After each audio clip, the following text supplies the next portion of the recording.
Assalamualaikum warahmatullahi wabarakatuh. Senang sekali jumpa kembali dengan Wahyudi AS. Kali ini kita akan lanjutkan belajar kita berkenaan dengan matematika di SMP kelas 7 pada topik himpunan bagian yang ke-8 sebagai kelanjutan dari video berkenaan dengan konsep himpunan, penyajian himpunan, himpunan kosong dan himpunan semesta, diagram Venn, kardinalitas himpunan, himpunan bagian dan himpunan kuasa. Silahkan disimak video-video berkenaan dengan himpunan yang telah disajikan dengan runtut, mudah dan lengkap. Berharap dengan kalian menyimak seluruh video-video berkenaan dengan himpunan ini, pemahaman kalian berkenaan dengan konsep himpunan menjadi utuh dan mudah kalian dalam belajarnya. Jangan lupa like, share, subscribe dan bunyikan loncengnya. Oke, pada himpunan bagian yang ke-8 ini akan menyajikan berkenaan dengan kesamaan dua himpunan. Oke, sekarang perhatikan tabel di bawah ya. Ada dua himpunan, yaitu himpunan A dan himpunan B. Di sini akan disandingkan apakah himpunan A dan himpunan B ini sama atau tidak. Kita mulai dari yang pertama ya. Himpunan A beranggotakan 1, 2, 3. Himpunan B beranggotakan 1, 2, 3. Maka dikatakan himpunan A sama dengan himpunan B.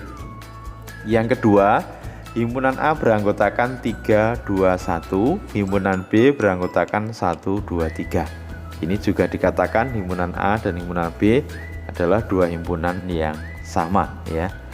Jadi urutan dari penulisan anggotanya tidak berpengaruh dari himpunan A dan himpunan B tersebut ya. Kemudian yang ketiga, himpunan A beranggotakan 1, 2, 3, 4, sementara himpunan B beranggotakan 1, 2, 3. Jelas tidak sama ya. Banyaknya anggota A ada 4, banyaknya anggota B ada 3. Jadi tidak sama. Oke, yang keempat, himpunan A beranggotakan A, B, C, himpunan B beranggotakan 1, 2, 3.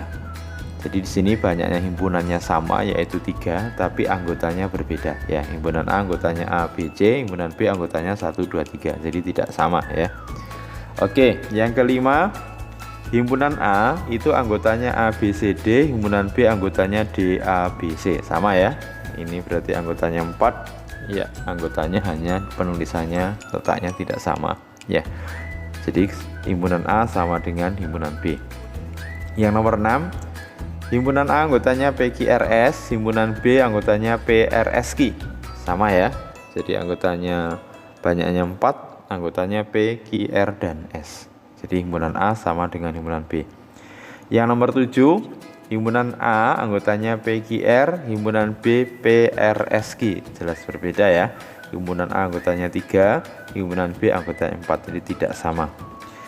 Yang ke-8, himpunan A anggotanya ABCD, himpunan B anggotanya ABCD dan lainnya ya. Berarti jelas tidak sama. Nah, mudah-mudahan dari pengantar tabel ini nanti bisa kita bawa ke kesimpulan himpunan A dikatakan sama dengan himpunan B nanti seperti apa ya.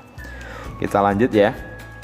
Ya, sekarang perhatikan, diketahui himpunan A itu beranggotakan H, A, R, U, M dan B beranggotakan M, U, R, A, H ya. Ada 4 pertanyaan di sini. Yang pertama, selidiki apakah himpunan A subset himpunan B atau himpunan A merupakan himpunan bagian dari himpunan B. Yang B, selidiki apakah himpunan B subset himpunan A atau himpunan B himpunan bagian dari himpunan A. Perhatikan anggota himpunan A dan B. Kesimpulan apa yang bisa kamu temukan? Dan yang terakhir, apakah himpunan A ekuivalen dengan himpunan B? Kita mulai dari poin A. Untuk menyelidiki apakah himpunan A itu himpunan bagian dari himpunan B, maka kita harus cek apakah setiap anggota himpunan A itu merupakan anggota himpunan B. Kita mulai dari himpunan A yang pertama adalah H. H anggota himpunan A, ternyata H juga menjadi anggota himpunan B ya. Jadi H di anggota A ini juga menjadi anggota di B. Kemudian A yang menjadi anggota himpunan A juga menjadi anggota di himpunan B. Kemudian R yang menjadi anggota himpunan A juga menjadi anggota di himpunan B. Kemudian U yang merupakan anggota himpunan A ternyata juga menjadi anggota himpunan B. Dan M yang merupakan anggota himpunan A ternyata juga menjadi anggota di himpunan B. Maka kesimpulan kita, setiap anggota himpunan A merupakan anggota himpunan B. Berarti A subset dari B, atau himpunan A merupakan himpunan bagian dari himpunan B, karena setiap anggota himpunan A itu juga menjadi anggota di himpunan B. Oke, sekarang yang poin B. Selidiki apakah himpunan B subset dari himpunan A atau himpunan B merupakan himpunan bagian dari himpunan A. Berarti kita harus cek apakah setiap anggota himpunan B merupakan anggota himpunan dari A. Kita mulai dari M ya. M anggota B ternyata juga menjadi anggota A. Kemudian U yang merupakan anggota B juga merupakan anggota A. R yang merupakan anggota himpunan B juga merupakan anggota himpunan A. A yang merupakan anggota H yang merupakan anggota himpunan B juga merupakan anggota di himpunan A. Berarti di sini simpulannya setiap anggota B merupakan anggota himpunan A. Jadi karena semua anggota himpunan B ada di himpunan A, maka himpunan B subset dari himpunan A. Nah, berarti kesimpulan kita bahwa karena A subset B dan B subset A, maka kesimpulannya himpunan A sama dengan himpunan B. Jadi karena A himpunan bagian dari B dan B himpunan bagian dari A, maka kesimpulannya A sama dengan B, atau himpunan A sama dengan himpunan B. Berikutnya, karena kardinalitas himpunan A sama dengan kardinalitas himpunan B. Kardinalitas itu berarti banyaknya anggota ya. Jadi karena banyaknya anggota himpunan A sama dengan banyaknya himpunan B, maka dikatakan himpunan A itu ekuivalen dengan himpunan B. Jadi dua himpunan dikatakan ekuivalen itu jika banyaknya anggota dari kedua himpunan itu sama. Sementara dua himpunan dikatakan sama jika saling subset ya. A sama dengan B itu berarti A himpunan bagian dari B dan B himpunan bagian dari A, jadi saling subset. Jadi kesimpulannya, kalau ada dua himpunan yang sama itu bisa dipastikan ekuivalen ya. Tapi dua himpunan yang ekuivalen belum tentu sama. Kenapa? Bisa jadi anggotanya berbeda tapi banyak anggotanya sama ya. Oke, ini adalah simpulan kita. Dua himpunan A dan B dikatakan sama jika dan hanya jika A himpunan bagian dari B dan B himpunan bagian dari A, atau A dan B saling subset. Dinotasikan dengan A himpunan A sama dengan himpunan B. Jadi sekali lagi, dua himpunan dikatakan sama A sama dengan B jika A himpunan bagian B dan B himpunan bagian dari A, atau A dan B saling subset. Sementara dua himpunan dikatakan ekuivalen jika banyaknya anggota A atau kardinalitas himpunan A sama dengan banyaknya anggota B atau kardinalitas himpunan B. NA sama dengan NB. Oke, sekarang perhatikan. Apakah setiap pasangan himpunan di bawah ini sama atau tidak? Jadi ada 4 ya pasangan di sini. Kita diminta menganalisis apakah dua himpunan ini sama atau tidak. Jadi sekali lagi, untuk memastikan bahwa dua himpunan itu dikatakan sama, maka kedua himpunan itu harus saling subset. Dengan kata lain, jika untuk setiap X anggota himpunan A, maka X juga menjadi anggota himpunan B dan sebaliknya. Atau A himpunan B dan B himpunan A, atau A dan B saling subset. Kita mulai dari poin A ya. Himpunan A beranggotakan anggotanya 2. Himpunan B beranggotakan himpunan 1. Nah, jelas kita uji saja salah satu, bahwa 2 yang merupakan anggota himpunan A ini tidak kita temukan di himpunan B. Jadi 2 yang merupakan anggota himpunan A tidak kita temukan di himpunan B.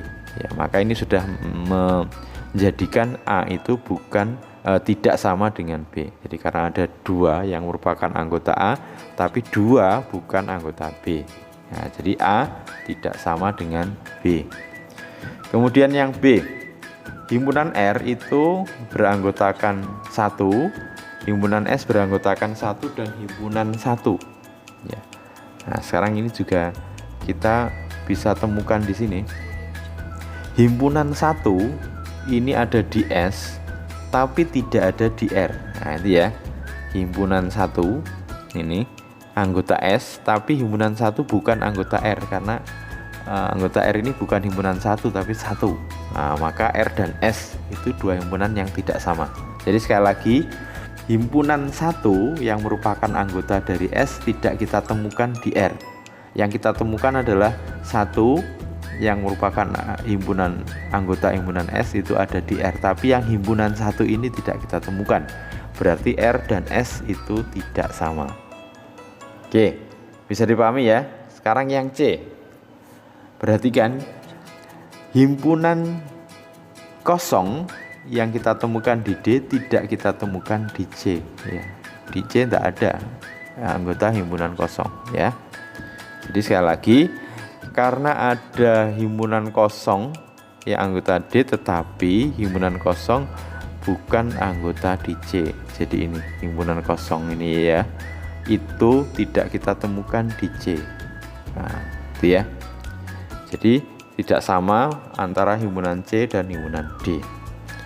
Terakhir ya, karena setiap himpunan X, misalkan M anggota X, M anggota Y, N anggota X, N anggota Y, O anggota X, O anggota Y, P anggota X, P anggota Y. Jadi X subset dari Y dan sebaliknya Y subset dari X, maka dikatakan X dan Y adalah 2 himpunan yang sama.